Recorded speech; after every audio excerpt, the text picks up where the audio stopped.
I saw her from the kitchen window at first I thought she was part of the snowbank, just another shape in the white, still and hunched near the curb, but something about the way she was placed caught my eye, strange, too deliberate too. Still I put on my glasses and stepped closer to the glass. That's when I saw it.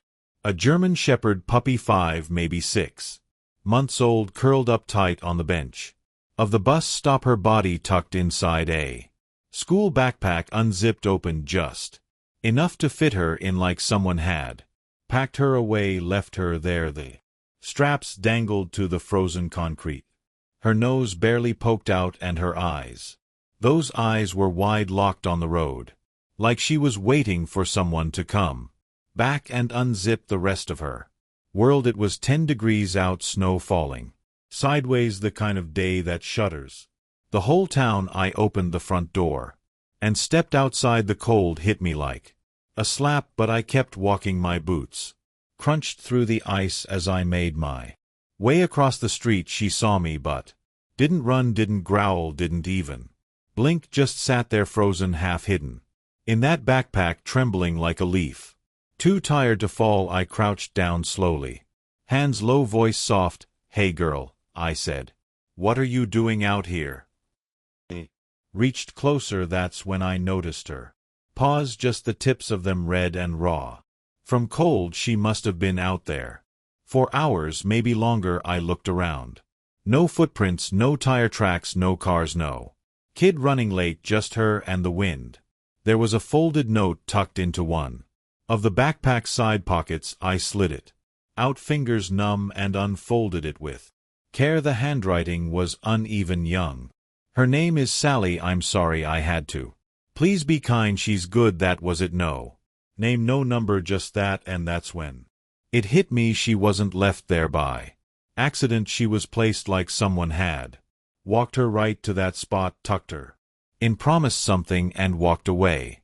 But Sally, she hadn't moved. She was still waiting for someone who couldn't come back. I'm George Harris. I'm 63, and I used to drive the school bus that stopped right there every morning, but I've never seen anything like her. Not in all my years, not in all my routes. I didn't know what to do at first. She wasn't crying, wasn't barking, just sat there, breathing in those shallow, nervous pulses, like every second she expected to hear the sound of footsteps coming back. A small shape in a too big world, zipped into a bag meant for notebooks and pencils, not lives. I reached forward again, slower this time, and slipped my hands beneath her. She tensed but didn't resist, just a soft, involuntary tremble as I lifted the whole pack off the bench and cradled it against my chest. She was lighter than she should have been. I walked her home through the snow, one careful step at a time, the backpack pressed against my coat, my body shielding her from the wind inside. I set her down by the radiator in the den. The room was warm, still smelled faintly of cinnamon and wood smoke from the candle I lit every night in winter. I unzipped the pack fully and let her crawl out on her own. She didn't not right away. She stayed half tucked inside, watching me, so I sat down on the floor just a few feet away and waited. 10 minutes passed, then 15, and then finally one paw. She stepped out, hesitant, shaking every move, like she wasn't sure she had permission to exist in a place like this. She sniffed the floor, the baseboard, me.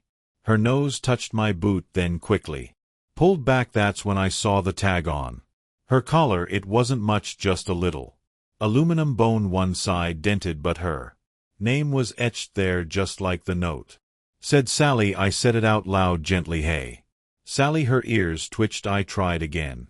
"Sally, you're safe now." She didn't come closer, but she didn't retreat either. Just laid down right there on the hardwood, curled into herself with her nose between her paws. I got up, went to the kitchen, opened a can of the only dog food I still had left over from a stray I fed last year, heated it just a little, added warm water. I didn't know if she'd eat. I just placed the bowl a few feet away. She watched me the whole time. 10 Minutes later she stood weak, legs stiff. Back one slow step after another, and then she started to eat small bites like she didn't believe it would last, like everything she'd known had been temporary. When she finished, she walked back to the backpack and curled up inside it again. I swear to God she chose that cold nylon shell over the soft towel I'd laid out, over the warmth of the house, over the chance to move forward, because that's where she last saw him, whoever he was, the one who wrote that note, the one who packed her in like a lunchbox and walked away heartbreaking.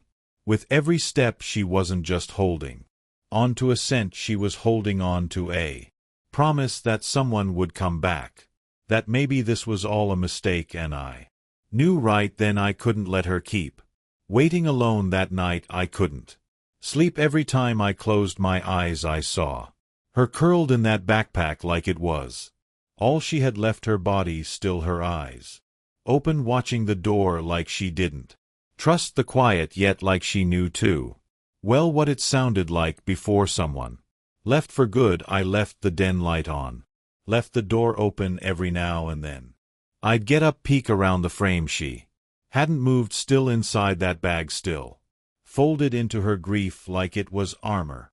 When morning came I brewed coffee and warmed another bowl of food. She waited until I backed away, then ate in silence, then returned to her place like it was instinct, like she'd been trained not to hope. But that morning I tried something different. I pulled the backpack slowly toward the fire, not close enough to spook her, just near enough to take the edge off the cold. Then I sat down in my recliner like I used to when my daughter was little, like, and read aloud from the newspaper, weather, local news, dumb little things. She listened, didn't move, didn't blink, but she listened. It became a pattern every morning, same thing, me in my chair, coffee in hand, her in that backpack like a time capsule, listening, breathing, staying. On the fourth day I came downstairs to find her not in the backpack. She was by the window, sitting still as ever, staring out toward the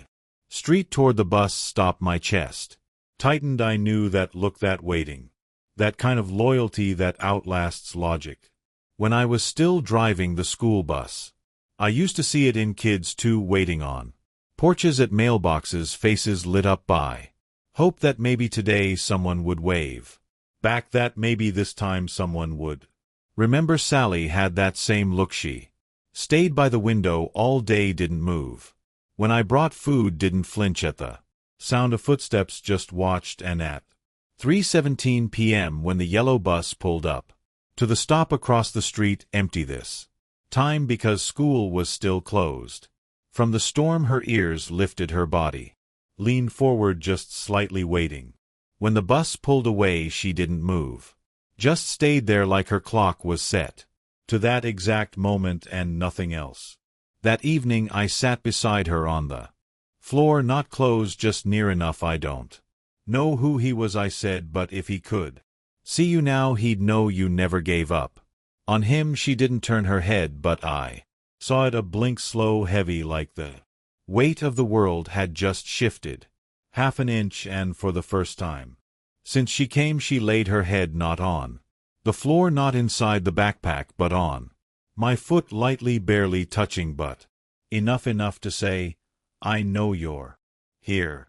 And I thought, maybe, just maybe, she was starting to believe I wasn't going anywhere. The next morning I didn't find her in the backpack, didn't find her by the window either. I found her in the hallway, curled up on the old rug just outside my bedroom door, still quiet, still cautious, but closer. I stood there in the doorway, one socked foot on the tile, heart in my throat. I didn't say anything, just knelt down slowly and whispered, "Hey, Sally."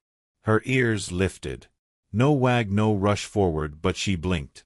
And she stayed. That was all I needed. I made oatmeal and scrambled a little egg for her. She waited until I turned my back, then padded into the kitchen, paws clicking softly like she was afraid to be heard. She ate slow, always slow, never finishing the bowl like she expected it to disappear at any second by noon. We sat by the fire again. I brought her blanket, this time an old flannel one I used to keep in the truck during long shifts. I laid it beside the fire. She looked at it, looked at me, then walked right past it and sat at my feet. Didn't curl up, didn't sleep, just rested her chin on my boot and watched the flames with me. That night I sat at the table with the note from the backpack. I'd read it so many times now the creases were starting to tear. Her name is Sally. I'm sorry I had to, please be kind, she's good.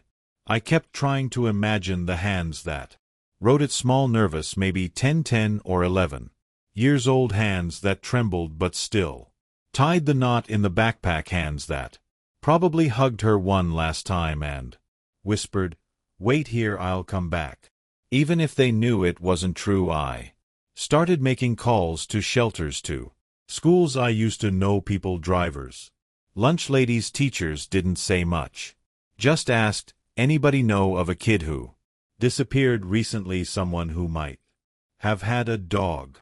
Most people brushed me off, but one woman called me back. Linda works the front desk at one of the elementary schools near the edge of town. She said, "We had a boy, Caleb, 11, disappeared just before the storm. He'd been staying with relatives after some stuff went down with his mom. There were reports domestic, but nothing concrete. Then he just vanished." I asked, "Did he have a dog?" Long pause, then, "Yay. Puppy, German Shepherd mix, brand new," said. It was the only good thing he had left. "Why?" I looked at Sally, now asleep on her side, chest rising and falling slowly, and I whispered into the phone, "Because she never stopped waiting for him. Linda said she'd make some calls," and I sat there for the longest time, my hand resting on her side, thinking about a boy with too many burdens and a dog who carried all of them for him, still waiting, still believing. The snow let up the next morning for the first time in a week. The sun cracked through the clouds, soft, pale, like it didn't want to startle anyone. Sally was already at the window when I came downstairs, sitting, waiting, not tense anymore, just steady, as if part of her still believed today might be the day. I stood behind her, mug in hand, watching the street with her. "Nothing yet, huh?" I said. She didn't turn, but her tail gave the faintest twitch. Linda called me an hour later and said they'd tracked Caleb down through a local shelter system. He was safe, thank God, with a foster family now not far, just 2 towns over. She told me he was doing okay considering, but he kept asking about his dog Sally. They weren't sure what to tell him. I sat down, heart thuching in my chest. "Do you think I can talk to someone, meet the foster family?" She said she'd try, but it might take time. I hung up and looked at Sally. She was still sitting there, still watching that empty corner where the bus used to stop, where nothing had arrived in days. I walked over, sat beside her, slowly placed my hand on her back. "I think I found him," I said quietly. "I think he's okay." She didn't move, didn't blink, but I felt her body shift beneath my hand, just slightly, like she heard me, like she believed it. The next few days were a blur. I kept calling, pushing gently. Finally they agreed, a supervised meeting. Just one, no guarantees. The foster family had been cautious at first, but when they showed Caleb the photo I'd taken of Sally by the fire, he broke down crying. Said, "That's her, that's my girl." We set the date for Saturday. It felt like forever. I tried not to show her anything different, tried to keep it all the same, the meals, the fire, the way I read aloud in the morning. But Sally knew something had changed. She stopped sleeping in the backpack, started sleeping by the door instead. The night before the visit, I sat with her on the floor, ran my hand gently through her fur. "She's going to see him again," I whispered, then quieter, "but I don't know if she'll come back." And it hit me harder than I expected because I'd gotten used to the sound of her paws, to the way she leaned against me without asking, to the way her presence filled the silences I didn't realize were there, but I knew. This wasn't about me, this was about a boy, a girl, and a goodbye that never felt right. So I folded up the backpack, brushed it off, and placed it by the front door just in case Saturday morning came cold and bright, the kind of cold that makes everything still, even the wind held its breath. I woke up early, fed Sally, brushed the last bits of snow off the porch. She didn't eat much, she knew something was coming. Her eyes kept flicking to the door, to the backpack I'd laid out on the bench. It wasn't just an object to her, it was the last thread she had to him. We left early, it was only a 40-minute drive, but it felt like I was hauling the weight of the world with me. I had Sally bundled in a blanket, resting in the passenger seat, her head just barely above the edge of the window, eyes watching the trees blur by. She didn't move much, didn't tremble, but her ears stayed alert, focused. We pulled into the small residential street where the foster home was. A woman was waiting outside, bundled in a thick red coat. She smiled politely, waved me in, said her name was Erin. He's inside, she said. He hasn't been this quiet all week. Parked the truck and opened the door. Slowly Sally jumped down on her own leash, no hesitation. She looked at the house, then at me, and I said softly, "Go ahead, girl, he's in there." She didn't run. She walked step by step across the snowy yard, nose twitching, tail low, as if following a scent older than the season. Erin held the door open, and in that moment everything slowed. I stepped inside just as Sally rounded the corner into the living room, and there he was. Caleb, 11 years old, thin, freckles, worn out hoodie, and eyes that looked too grown for his age. He stood frozen, then his lips parted. Sally, one word, soft, cracked. Sally's body went still, her ears pulled forward, and then, like someone had flipped a switch, she launched across the floor. Caleb dropped to his knees and caught her mid-leap. She didn't bark, she didn't whine, but her body shook with every breath. She buried her face into his chest and pressed there like she could melt into him, like she'd been holding in her heartbeat this entire time. And now it was finally free. Caleb's arms wrapped around her tight, desperate. "I'm sorry," he kept saying again and again. "I'm so sorry, I didn't want to. I had to. I didn't want to leave you." She licked his face, his hands, his neck, everywhere, and then she just leaned into him. Completely no space between them, none at all. I stood there by the doorway and for a long time didn't move, didn't blink, because I'd never seen a reunion that didn't need words, just touch, just presence, and the sound of something finally coming home. They let me stay for a while, longer than I expected. I sat on the edge of their couch while Sally curled up beside Caleb on the floor, her head nestled in his lap like it had never left his fingers, never stopped moving, grazing through her fur, scratching behind her ears, pausing just long enough to wipe his eyes before going back again, over and over, like if he let go she might disappear. Erin brought us tea. She didn't say much, just sat nearby, watching with a soft kind of ache in her face, like she'd seen too many broken reunions that never came full circle. But this one, this was different. She talked about him in her sleep. I said. Erin glanced at me. "Dogs dream?" I nodded. "You can tell." The pause twitched, the breath changes, but she never made a sound, not until I told her he was okay. Caleb looked up. "Did she wait the whole time?" I didn't want to lie, so I told him the truth. She didn't move from that spot every day, same bench, same direction, even when the buses stopped running, even when the snow came in so hard you couldn't see across the street. He looked down, biting his lip. "I left her because I thought it would be safer," he whispered. "They said we had to leave right then. My uncle was coming back." I Knew he I couldn't bring her, I didn't want them to take her to his voice. Broke at the end, I told her to wait, I promised I'd find her.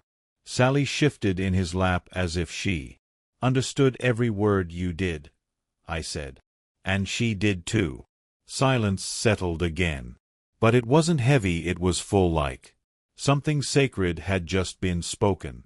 And we were all still catching up to it. After a while Erin stood. We should talk, she said gently, looking at me. We stepped outside onto the porch, cold air biting at our faces.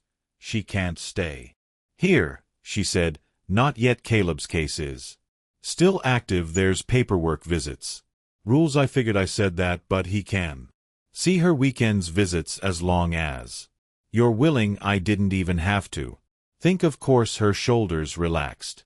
He's been through more than most adults. But this, seeing her again, it's the first time I've seen him breathe like a kid. I nodded, eyes burning, when I walked back in. Caleb was asleep on the rug, Sally curled tight against his chest. I sat down nearby, pulled the blanket over them both, and stayed until the room dimmed in. The furnace kicked on, and in that moment, watching them sleep, I realized something. Some reunions aren't just between people. Sometimes it's the past finding a new way forward. Sometimes it's a promise kept in silence, and sometimes it's just a boy and his dog holding each other, like the world outside can wait a little longer. That night I drove Sally home. Alone she sat in the passenger seat, curled tight in her blanket, eyes still fixed on the back window. Long after the Foster house had disappeared behind us, she didn't whine, didn't cry, but her whole body was quieter than usual, like something had settled deep inside her and was still trying to understand it all. I didn't speak, I just kept one hand on the wheel and the other resting near her paw in case she needed to reach across that space. And remember, she wasn't alone when we got back to the house. She didn't go to the backpack, she didn't go to the door. She walked straight into the den, hopped up on the couch, first time she'd ever done that, and curled into the corner cushion like it had always been hers. She looked at me once, eyes soft and steady, and then she slept, not light, not cautious, real sleep, deep, unguarded. I stood there longer than I should have, just watching her, because I knew what that meant. She wasn't waiting anymore. She knew where he was, and more importantly, she knew he was okay. The next few weeks moved in slow, quiet ripples. Every Saturday we drove to the Foster house. Sally would leap out of the truck before I even killed the engine. And every time Caleb would be on the porch, arms already open. Their visits weren't loud, no wild barking or tail chasing. They just sat together side by side like puzzle pieces that didn't need to move to fit. One time Erin told me he stopped biting his nails. Another time he sleeps through the night now. Then a few days before the next visit, I got a call. They were moving Caleb again permanently. This time new home, stable, adoption in process. Will he still see Sally? I asked. There was a long pause. That'll be up to the new family. I hung up and stared at the fireplace. Sally lay beside it, dozing, with her head on the backpack, which she still slept near even if she didn't climb inside anymore. Maybe it was comfort, maybe it was memory, or maybe she just needed it close in case someone tried to take that part of her away. Again I walked over, knelt down, ran my hand over her fur, and said what I'd been holding in for weeks. If they won't let you see him, you'll stay with me, no matter what. You're not going back into the cold, you hear me? She lifted her head, ears tilted, then leaned into my chest quietly, fully, and in that silence I understood she was mine now, not instead of Caleb, but because of him. Because sometimes love doesn't end where you think it will. Sometimes it just grows sideways. A few days later I got the official call. Caleb's adoption had gone through. His new family lived 2 hours west, out near Wanake, quiet town, small school, fenced backyard they had a rescue cat named Juniper and 2 kids already in the home. Aaron said it was a good match, real good. They were warm people, stable kind, but the family had one concern: they weren't sure about taking on a dog, especially one with history, one with that kind of bond, one that came with her own story carved deep into her bones. I understood. I really did, but I also felt something twist inside me when she said it. I looked at Sally asleep on the rug, her nose twitching as she dreamed. I'd started to recognize the sounds she made in sleep now, not fear anymore, not panic, but softness, memory, like her heart was finally making room for things that didn't hurt. I asked if Caleb knew. Aaron said, no, not yet. That night I couldn't look at her the same. I kept thinking, how do you explain to a dog that her person is gone again, that the boy who wrapped her in a backpack and whispered, wait for me, isn't coming back? Not because he doesn't want to, but because life doesn't always let love stay simple. I didn't sleep much next morning. I made a decision. We drove out to watch 2 hours of winding roads and snow-glazed fields. Sally was alert the whole time, head out the window half the trip, like she could smell something familiar on the wind. When we pulled up to the house, Caleb was already outside. He saw us, his face lit up like I hadn't seen since their first reunion, but then it dimmed because he knew too. He walked up to the truck and leaned in. Is she staying? I didn't know what to say before I could answer. Sally jumped out. No leash, no hesitation. She walked straight to Caleb, rubbed her head against his side, then sat down beside him and waited, not like before, not with the ache of someone who'd been left, but like someone choosing to be still, choosing peace. Caleb looked up at me. His voice was quieter this time. Can she come sometimes? I nodded. Every time you want? He nodded back, looked down at her, then reached into his coat pocket and pulled something out. It was the note, the same one. Her name is Sally. I'm sorry I had to.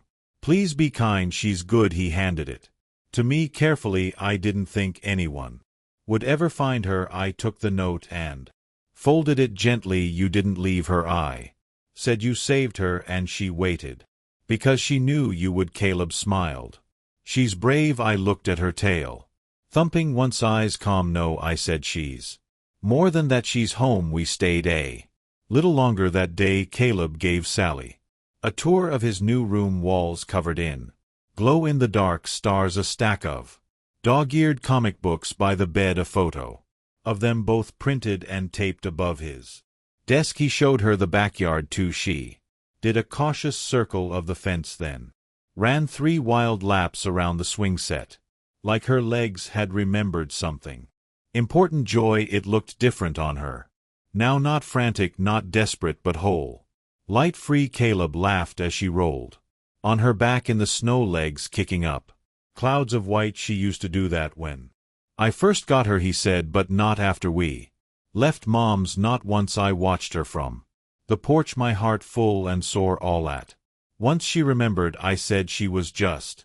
waiting for the right reason. We had cocoa before I left, the kind with too many marshmallows and mugs too big for one hand. Sally rested on the rug at Caleb's feet, head on his toes, like she was anchoring him to the floor. His new parents thanked me before I went, said they weren't sure at first, but now they saw she's not just a dog. The father said she's the piece of him that survived. I didn't argue. I drove home in the dark Bro road, slick with frost. The truck felt too quiet without her. I kept reaching toward the passenger seat before remembering it was empty. That night the house felt bigger, colder. I stood by the backpack still on the bench and stared at it for a long time. I thought about putting it away, folding it up, tucking it in the closet with the old dog bowls and the leash she never used.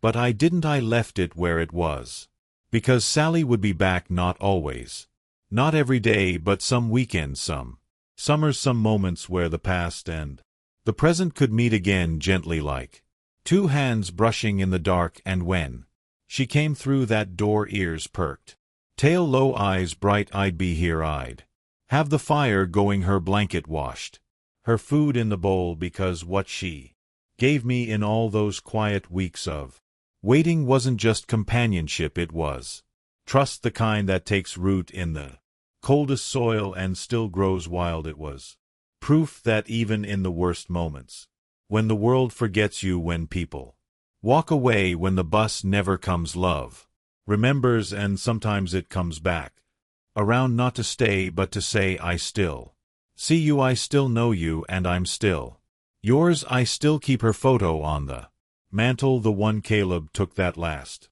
weekend, the two of them in the backyard, snow falling in thick soft spirals, her ears tilted just slightly, his hand resting gently on her collar. They're not looking at the camera, they're looking at each other, and in that moment they look whole, like the world didn't break them, like the goodbye wasn't an ending, just a pause between heartbeats. Sometimes I still expect to hear her pause on the floor, those soft little clicks in the hallway late at night. I still glance at the window at 3:17 p.m. Old habits, I guess. Part of me thinks I always will, but this house isn't empty, not anymore, because Sally left something here, not just her scent on the rug, not just her fur still caught in the fibers of my jacket. She left a lesson, a quiet one, that no act of love, no matter how small, how broken, how uncertain, is ever wasted. That waiting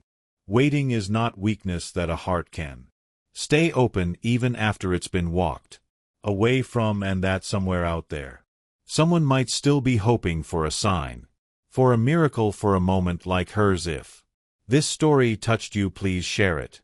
Not for me, not even for Sally, but for the ones still sitting in the cold, still watching empty roads, still believing that someone will come back, because sometimes you are the person there waiting for. Join our brave pause family. Be their voice, be their hope.